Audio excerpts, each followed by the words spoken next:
Sundays, and he said yes. That is an heroine that they would like to ask other things and be part of today's celebration. Thank you. The Deputy Governor of Lagos State, Senator Kufo-Rola Bokna-Akerele, the Honorable Speaker of the House of Assembly, Dr. Adeleke Olonide-Mamora, our father, Twa Abraham Adesoya, our chief, our leader, no far here, he doesn't want to be called far. Chief Ayo Adebanjo, our colleague and comrade Franco Kuri Dan Suleiman. I won't forget that the and Benin Republic.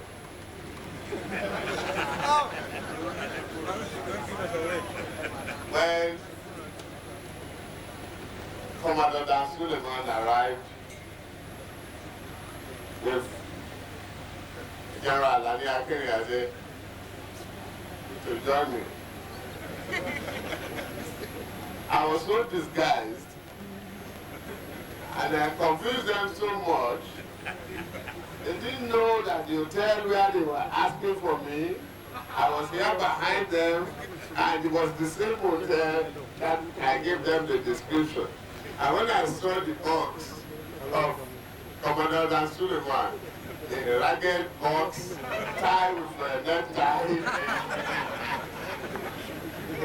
I cracked up. I said, why was that war before you left? He said, I don't even have the time to get near to get the fitting box. At least I'm glad I'm here. And the day that we were hungry, and I have to get on the Okada motorbike, go to the garage in Benin, and they put on there and bring amala fresh fish. When you remember those days, when you remember what people like you had gone through, today, I'm glad Colonel Salibayo is here alive. You all will remember, you might not know, but you should know today. Of all of us in exile, Colonel Salibayo suffered the most. Why? Our life in West Africa was short. I was just the Boy Scout, Alhaja Kudirat met me there, passed him on. Dan Suleiman left me behind and passed them on. But at the time the actual threat got to me, Benin, and they asked me to leave Benin Republic immediately. Colonel Salibayo has not arrived. He got to West Africa. I don't know if he speaks French. He found himself in Togo, where he said United Nations Refugee Center will be. I would think it would be a child play. This man stayed in Togo in a dingy room for almost 1 year, one room, nobody, before the Canadian government finally rescued us. He suffered a lot. I thank you and thank God for you for being here. I want to thank especially the Canadian government and the ambassador being here today and the representative of Lagos for all they did for us as Nadeco and what they did for Adebayo. And here is a nation with conscience of humanity. They supported the struggle and the risk of political and economic tie with the country.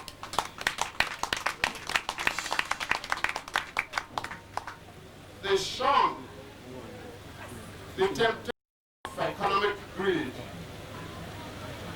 Yes, they resisted the capitalist idea from their own country. They became the enemy of their own corporate body, who are are pressurizing them that if American and Mobil and Chevron is still there, why are you taking a risk? Are you sure there will be democracy ever in Nigeria? The Canadian government stood firm resolutely that they will not be back in this country unless there's restoration of democracy. Thank you very much.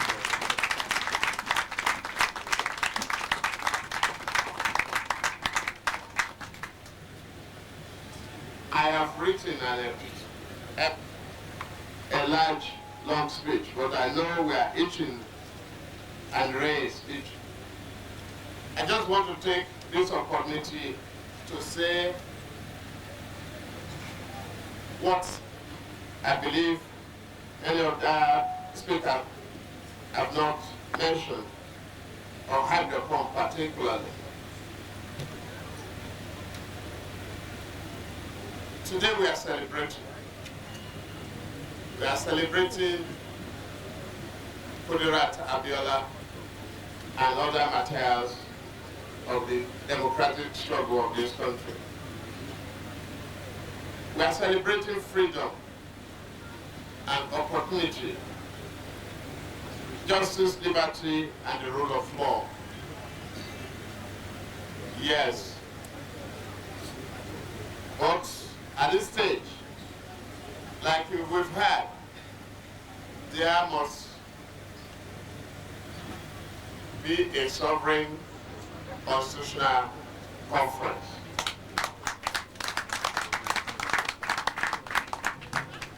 Whether we want to talk, whether we call it talk, whether we call it sovereign, whether we call it discussion, dialogue, whatever we call it, all the nationalities of this country, interest groups, labor unions, students, pro-democracy, if Babalawos want, they should be allowed to participate to fashion out the true constitution that will be truly representation of we the people of this country. Those who might be afraid of sovereignty, I say once again, I am equally an elected member of this democratic community. I am not afraid of a constitutional conference. If because of it I have to seek re-election tomorrow morning, so be it. But that is not what the apostle of constitutional conference is talking about. They are talking about the sovereignty of the product of that discussion. It's not a parallel government in itself. It does not stop our legislative activity or executive function while the conference is going on. What they say must be sovereign is the agreement reached and consented upon by the representative of the people, the instrument which will be for the people and protect interest of all in this nation. That is what must be sovereign, and that is it. Let us understand it from that on. We've seen the nation going through the twist and turn of democracy. We thank you, the general public, for being patient and tolerant of the old system. It is the transition democracy, and it will remain so. That is why I advocated earlier on, and it's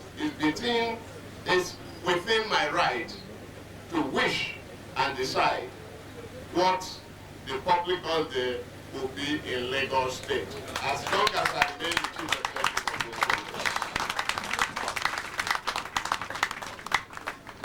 June 12 is this.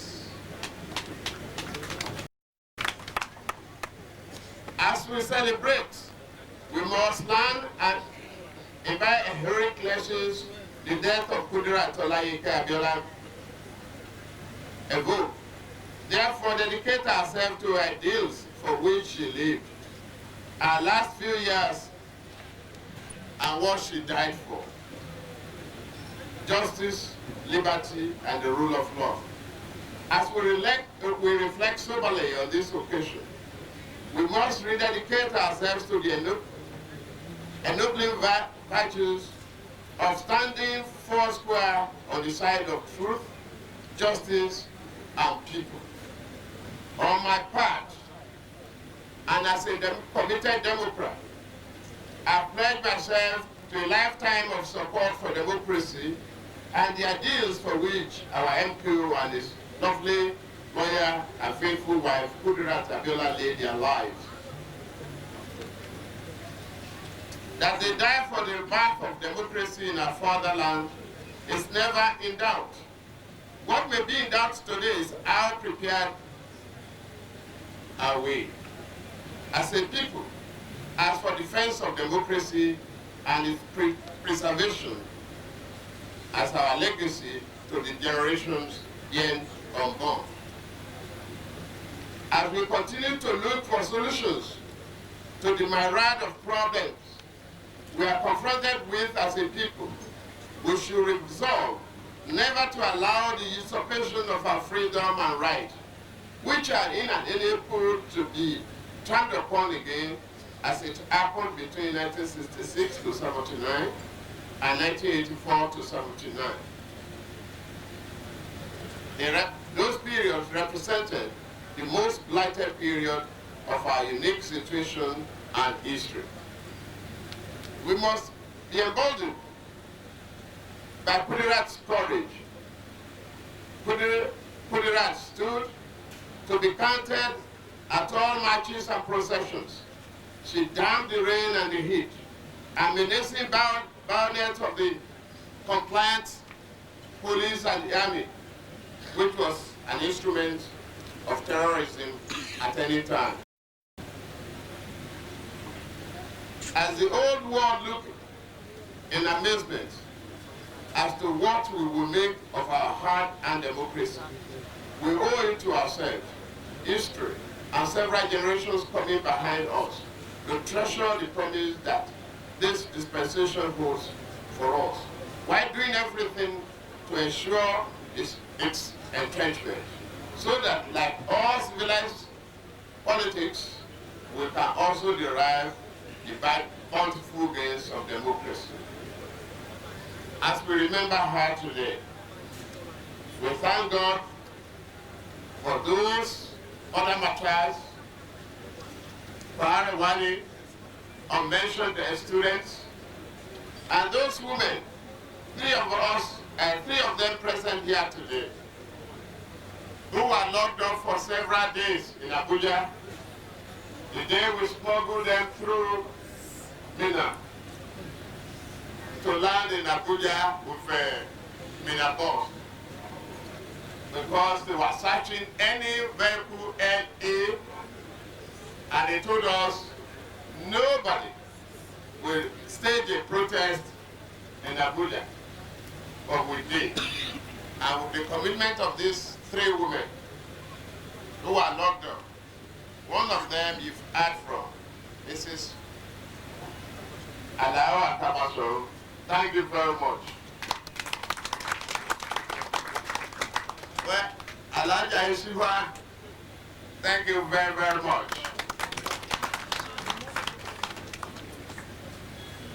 Alhaja Kudirat happened to be junior sister of Alhaja Kudirat Abiola. Thank you very much. Today, what I'm very, very happy about is to see that leadership is being demonstrated. Bola Abiola is here. Please, thank you very, very much for all you are doing to pull the family together. It is a challenge to you. I'm glad that you are here as they are rolling. I thank you. May God Almighty continue to guide and bless us all. Thank you very much.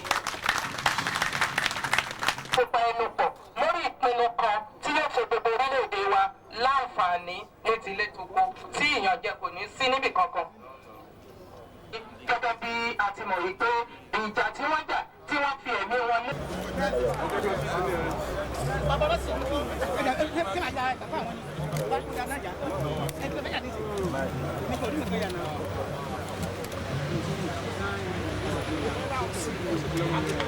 Excellency.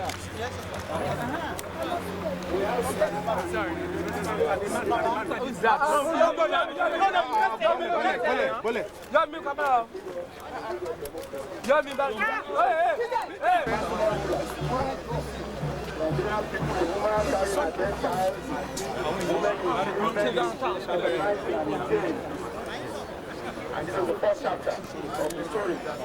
Very good.